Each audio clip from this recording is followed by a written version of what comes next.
구독자 여러분 안녕하세요. 박쌤입니다. 또 한 주는 어떻게 보내셨나요? 날이 점점 무더워지고 있습니다. 수분 섭취를 충분히 또 해줘야 할 이유가 많은 계절이 또 돌아오고 있어요.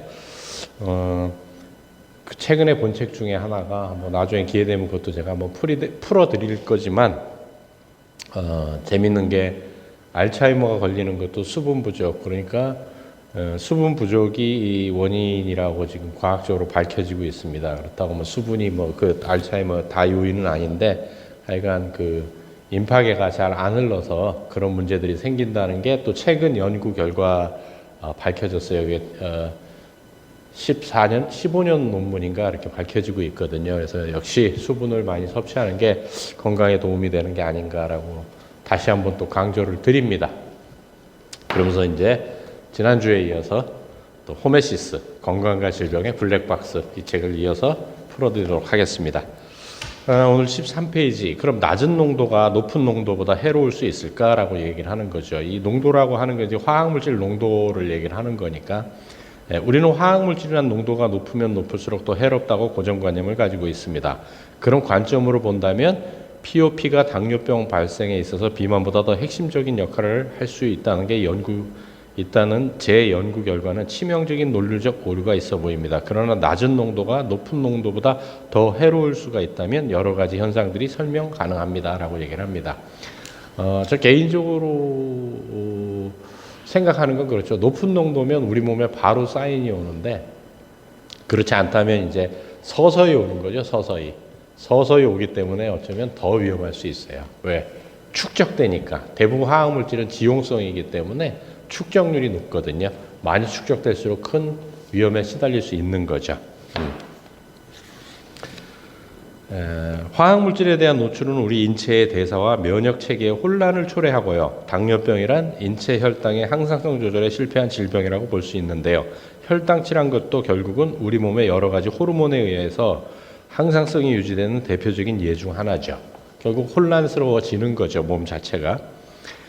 아주 낮은 농도의 범위 내에서는 호르몬 수치가 조금만 올라가도 우리 세포가 아주 민감하게 반응하다가 농도가 좀 올라가면 반응이 점점 둔해집니다. 그러다가 아주 높아지면 오히려 정반대의 피드백이 작용하여 버립니다. 이 얘기를 한번 잘 생각을 해보셔야 됩니다, 사실은. 그러니까 작은 농도로 계속 쌓이다 보면 그것이 이제 우리 몸에 큰 피해를 준다는 얘기들이에요. 그래서 우리가 쉽게 생각하는 거 있지 않습니까? 남들도 다 그러고 사는데라고 하지만 그런 것들이 우리한테 굉장히 어려움을 줄 수 있다는 얘기들입니다. 77페이지에 보게 되면 이런 얘기가 있어요. 현재 우리가 아는 환경 호르몬은 직접적으로 호르몬의 수용체에 작용을 하는 경우만을 주로 염두에 둔 것이고 간접적으로 나타나는 환경 호르몬으로서의 역할은 정확하게 모르는 것이 훨씬 많습니다.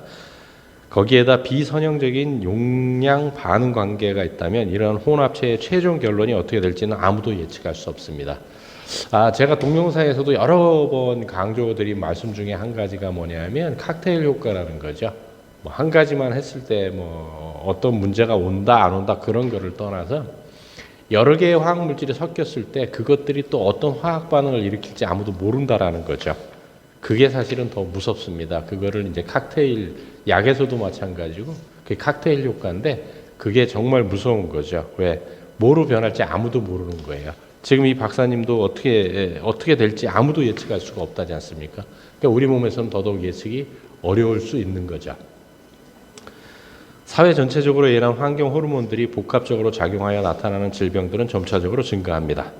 그러나 환경 호르몬이라고 알려진 몇몇 화학물질들을 측정해서 그 수치가 더 높다고 해서 이 사람에게 더 문제가 있을 것이라거나 혹은 저 사람에게 더 문제가 있을 것이다. 이렇게 예측하고 예방하고 하는 것이 불가능하다는 것입니다. 근데 현대인들은 노출 안 되고 살 수는 없지만 이게 개인에게 어떤 문제를 일으킬 것이다라는 막연한 추측만 하는 거지 이게 어떻게 결론 지을 수 있는 부분들은 아니거든요. 왜냐하면 이런 것으로 인해서 어떤 질병이 나타난다든지 이런 거는 한 세대가 흘러가 봐야 합니다. 한 세대라고 하면 30년이죠.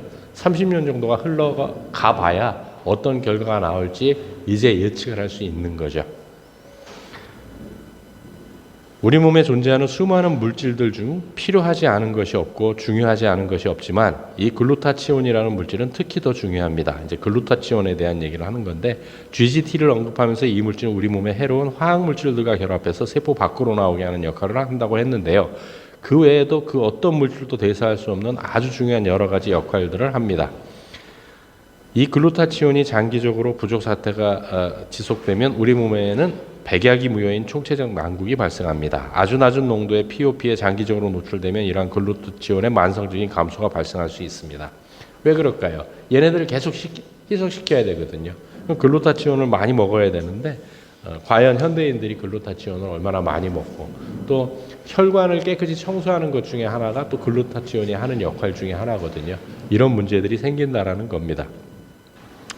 81페이지에 보면 허용 기준이라는 것의 진실이라는 제목으로 이제 또 다른 얘기가 되긴 하는데 우리가 이제 뭐 이건 정부에서 허가했으니까 괜찮을 거다라고 하는 그런 노출 허용 기준이라는 거, 이 허용 기준의 진실을 이제 또 언급을 하는 거죠. 노출 허용 기준이란 것은 당연히 일정 수준 이상의 과학적인 방법이란 것을 사용하여 정하고 있긴 하지만 이러한 기준을 정하기 위하여 사용되는 현재의 과학적인 방법이란 것에는 심각한 허점들이 존재합니다. 첫째, 우리 인간이 실제 환경 속에서 경험하고 있는 노출의 형태, 즉 수많은 화학 물질에 대한 동시 노출이라는 것에 대해서는 고려하지 않고 만들어지고 있다는 겁니다. 한 가지만 한다는 거예요. 그렇지만 우리는 뭐 비스페놀 A부터 시작해가지고 뭐 어마무시한 환경 호르몬들의 이런 화학 물질들에 노출돼 있는데 실험실에서는 그 한 가지만 가지고 실험을 한다는 거죠. 그래서 그 허용치를 기준을 잡는다라는 거죠.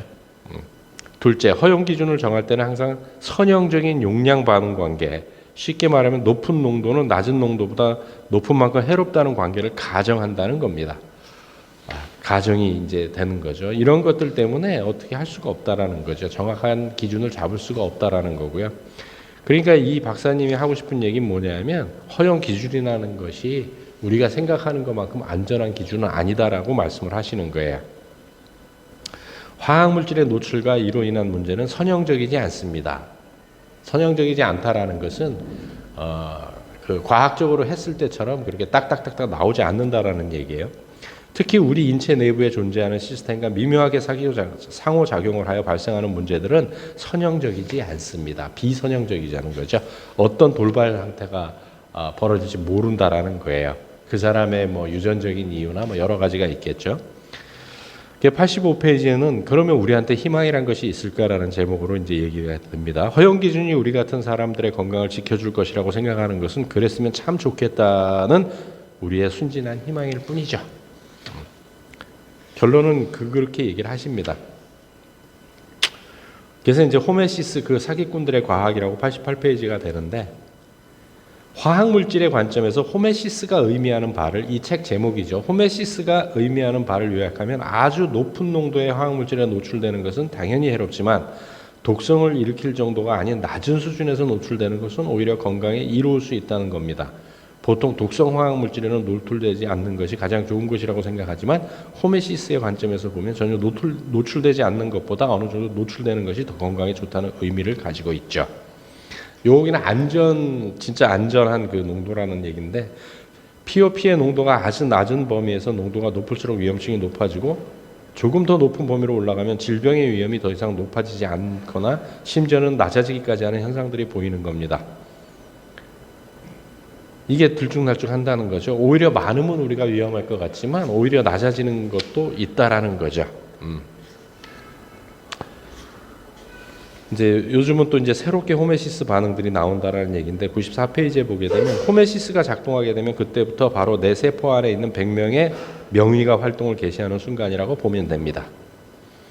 우리 세포 자체가 가지고 있는 항산화 시스템이 활성화되고 그 중요하다는 글루타치온 합성이 증가하고 우리 몸의 발전소인 미토콘드리아가 새롭게 합성되며 손상된 유전자가 신속하게 복구되며 면역 체계가 제대로 작동하고 망가진 세포 내 부품들은 빨리빨리 처리하고 화학물질들과 대사 노폐물들의 세포 배출이 촉진되는 등 총체적으로 우리 세포가 가진 자생 능력을 극대화시키는 반응들이 나타납니다. 그러니까 작은 양의 그 안전, 정말 우리 생물학적으로 안전한 양에 노출되면 이런 일들이 일어난다라는 거예요. 이러한 반응들이 우리 세포에서 제대로 작동하지 않으면 심장병, 당뇨병, 암, 치매까지 온갖 질병들의 발생 위험이 증가합니다. 즉 이러한 반응들을 주기적으로 우리 몸이 경험하게 되면 육체적으로나 정신적으로나 당연히 좀 더 건강해질 수 있습니다. 그러니까 너무 노출 안 되는 것도 위험할 수 있지만 작은 양이 노출되는 것도 우리 건강에 도움이 된다라는 얘기죠. 그러니까 정확하게 말해서 호메시스라는 개념은 우리 생물학적으로 세포도 손상을 안 당할 수 있는 양, 화학 물질의 양을 의미하는 겁니다.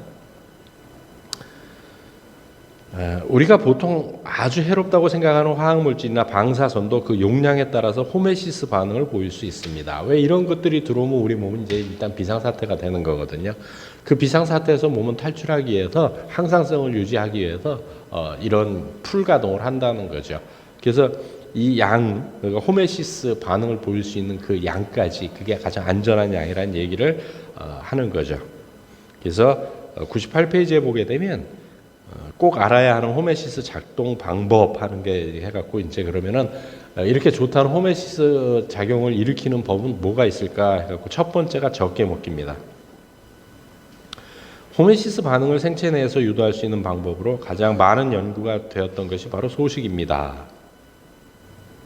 3대 영양소 중 탄수화물을 제한할 때 호메시스 반응이 가장 뚜렷하게 나타납니다.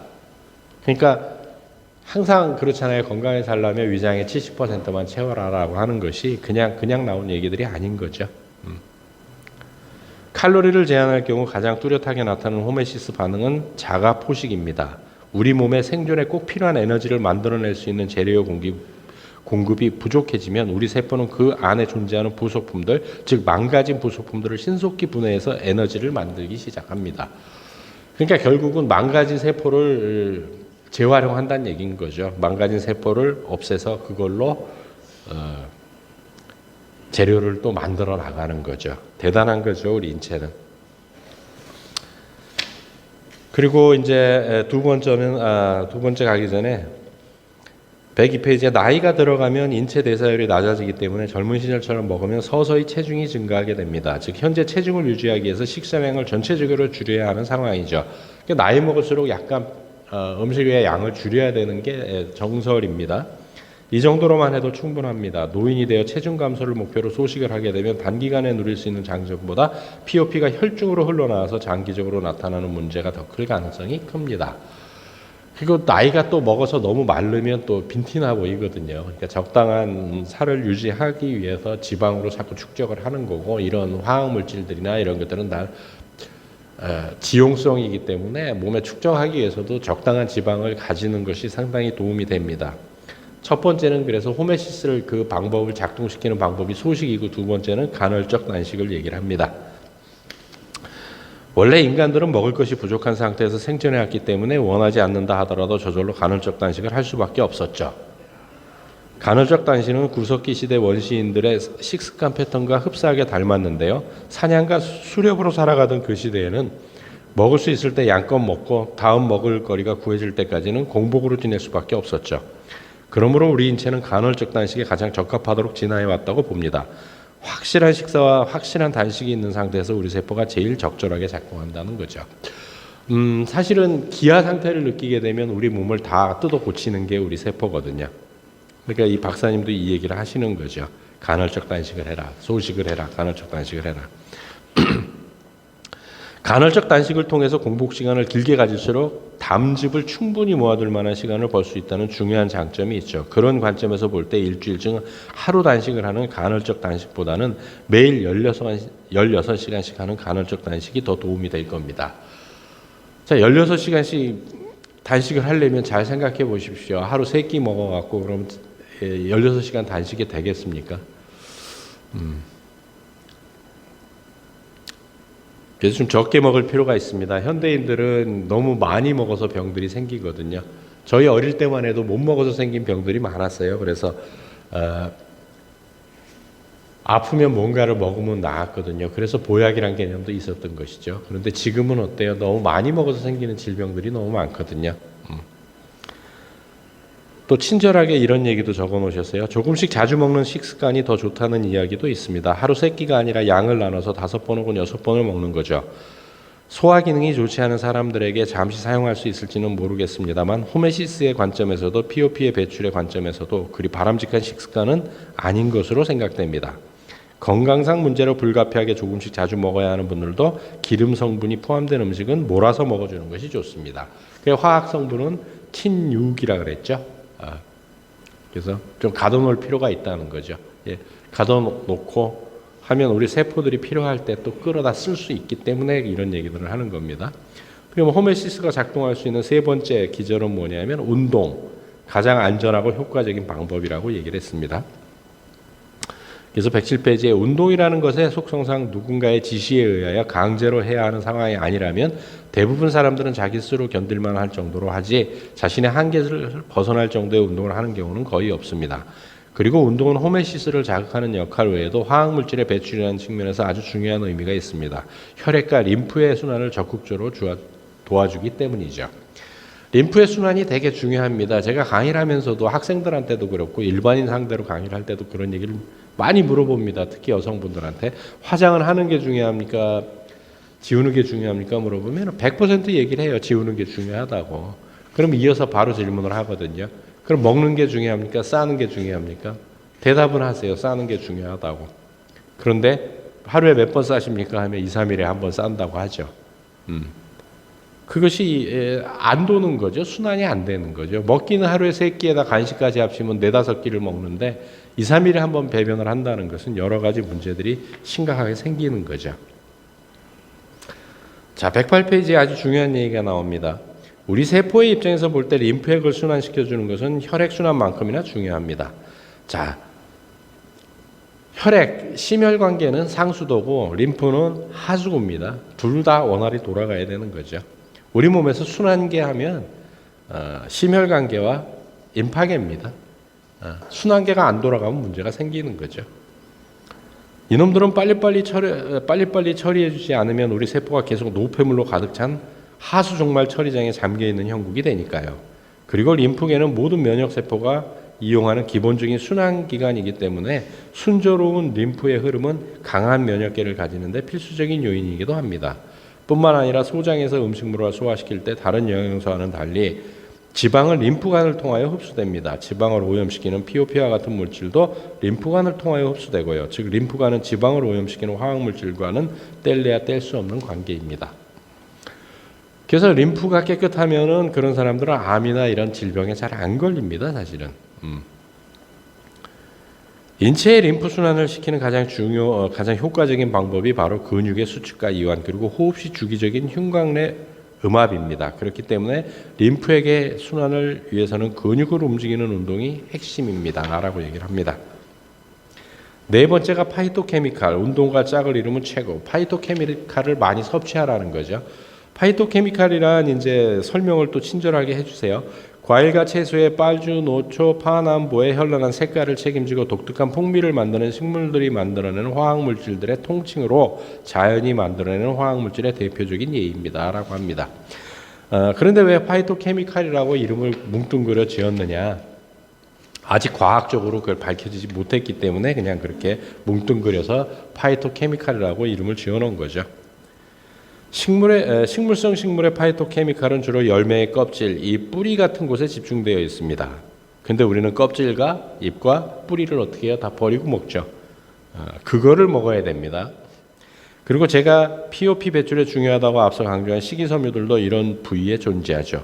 일반적으로 사람들이 농약이나 중금속과 같은 화학물질에 대한 오염이 심각하다고 생각하는 부위인데요. 그 이유로 많은 사람들은 껍질을 벗기고 먹습니다.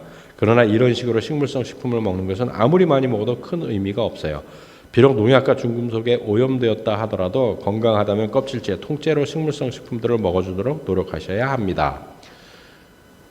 다섯 번째가 뭐냐면 햇빛입니다. 현대인들은 햇빛 너무 안 쬐죠. 여성분들 특히 피부암의 원인으로 지목되면서 굉장히 안 쬐고 UV 차단제를 심각하게 발라대는데 저는 좀 반대하는 입장입니다. 117페이지에 보게 되면 햇빛 아래 오래 있으면 피부색이 짙어지는 현상도 더 이상의 자외선이 들어오면 독성 수준까지 갈 수 있기 때문에 우리 몸이 알아서 막아주는 방어 기전이라고 볼 수 있습니다. 그래서 흑인들은 까만 거죠. 햇빛이 강하기 때문에. 햇빛에 포함되어 있는 자외선은 차단제니 뭐니 온갖 제품을 사용하여 꼭꼭 막아놓고 우리 몸에 꼭 필요한 비타민 D가 인체에 부족하니 보충제로 해결을 보자고 합니다. 저는 이 자외선 차단제라는 것을 만들기 위하여 들어간 수많은 화학물질들의 이름을 보고 있자면 한숨부터 나와요. 햇빛이 만들어주는 비타민 D를 보충제로 파는 비타민 D와 비교하자는 제발 말아주세요. 비교하지는 제발 말아주세요. 급이 다릅니다. 급이 다르답니다. 여섯 번째는 더위와 추위에 좀 노출되라는 거고요. 일곱 번째는 때밀이, 마사지, 사우나 이런 것들을 하랍니다. 이런 것들이 왜 좋을까요? 자극을 주기 때문에 뇌혈계가 잘 움직입니다. 사우나를 하게 되면 또 어때요? 혈관이 넓어지면서 혈액순환과 림프순환이 좋아지기 때문에 이런 얘기들을 해놓으시는 겁니다. 또 여덟 번째 마음, 긍정적인 마음을 먹으라고 하는 얘기겠죠.